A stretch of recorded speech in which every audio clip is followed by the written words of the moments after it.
sa kruang môi vur ang var an hesenen han om vela ariang lom tikim turan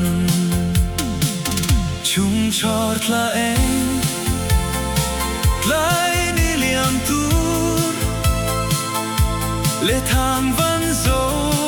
la siareng katlir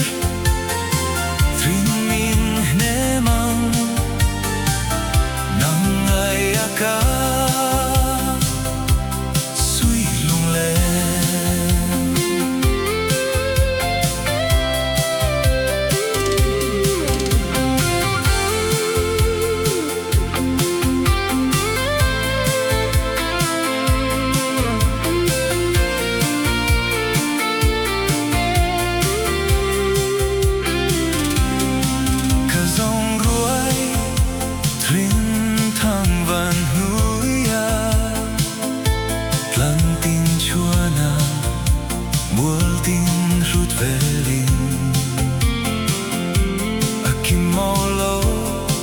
kadar niang itelo chuan